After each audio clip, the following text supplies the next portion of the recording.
big goofball. They were all over in the prison.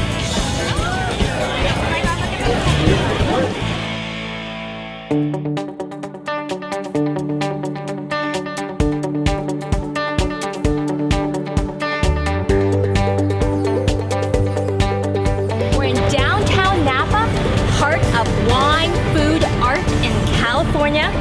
Behind me, Carpe Diem. Let's go check it out.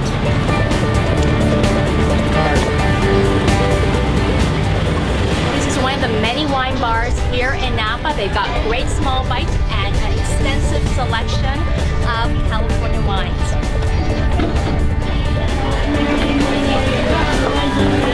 Here we have our fried olives stuffed with goat cheese and herb and a house-made aioli dipping sauce. Our little parties and a bite. Parties in a bite, I like that. Thank you. You'll see. Got it's goat cheese, right? Yeah. Goat cheese, olive. Nice. For me, it has special meaning just because I tried to live my life that way, and when I moved out here, I met my business partners, and between the three of us, and actually our fourth business partner, we just kind of invoked that spirit of Carpe Diem, seize the day, seize every opportunity. I can't tell you how many times people have told us, what are you doing opening a restaurant, wine bar in a down economy? That's like the worst thing you can do. But with us, we just wanted to go for it and see what would happen. So is this a popular dish here? It's our best-selling starter, yeah. It is. Why do you think that is? I think maybe just a curiosity with the name and not having tried something similar to this. Something about wine just drew me to it, and just the overall story of it, and how it's from vineyard to bottle, that whole story. But I just thought, where else in the world would I rather be than Napa Valley? So, I could have gone to Italy. My mom's from there. I could have gone there, but instead I came to Napa Valley. So, butternut squash risotto. I usually see this in a bowl, but here it is in a little tasty bite, like a meatball.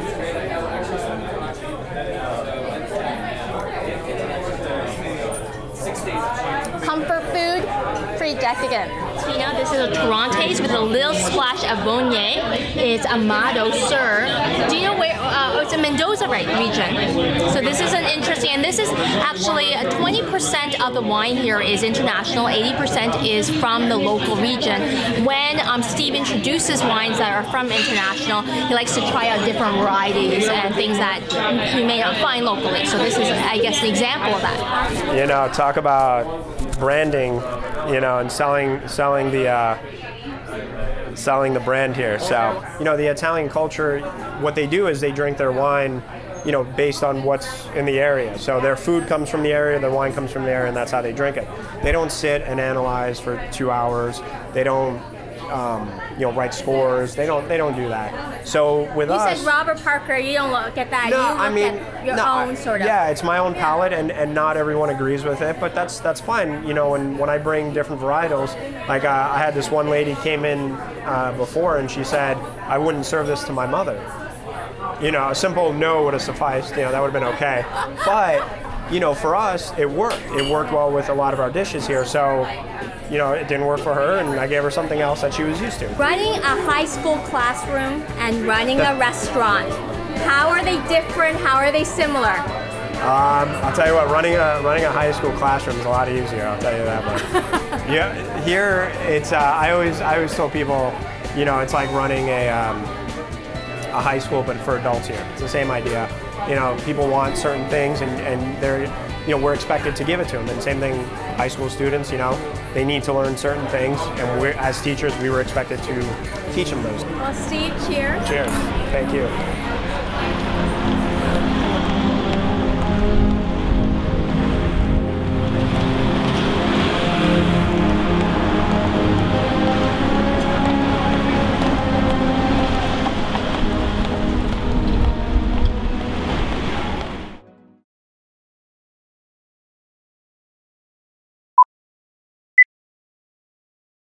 Welcome to my bathroom at the historic Napa Valley Inn.